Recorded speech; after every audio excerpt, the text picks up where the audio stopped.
about 41 military aircraft destroyed. That's about 34% of the fleet of aircraft that was being used to bomb civilian targets in Ukraine. $7 billion worth, they're estimating. But interestingly enough, these are aeroplanes that will not be easily replaced. They were actually Soviet-era bombers that had been upgraded, and they're simply not made anymore in Russia.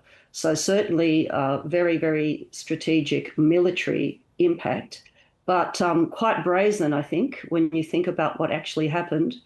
These were not drones that were launched from Ukraine flying into Russia. These were drones that were smuggled into Russia, traveled, some of these drones traveled 5,000 kilometers to get close to these air bases.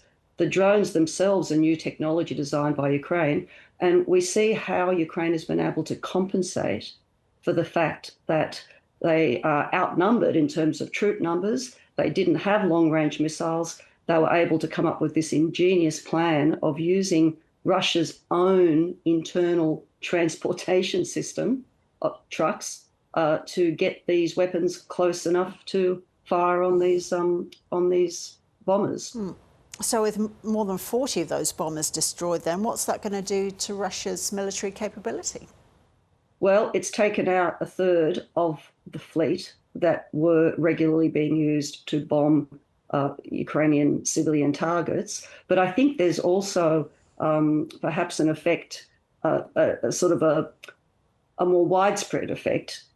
For example, we now see that the internal transportation systems in Russia are going to have to be monitored much, much more closely by Russian authorities. And I've heard some commentators say that that's actually the reason why Zelenskyy announced how this was actually done.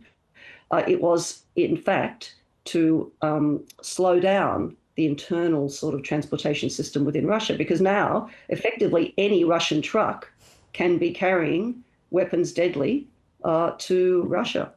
The attack happened, though, Sonia, before ceasefire talks between Russia and Ukraine were taking place in Istanbul. It's not the best way to start negotiations, is it?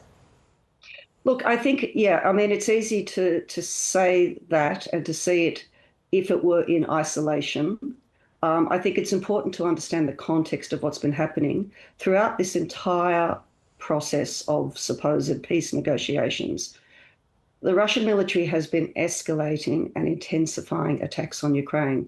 Now, Operation Spiderweb, as it was called, occurred the night before the Istanbul talks. But the night before that, Russia launched its largest ever drone attack on Ukrainian civilian targets, 472 drones.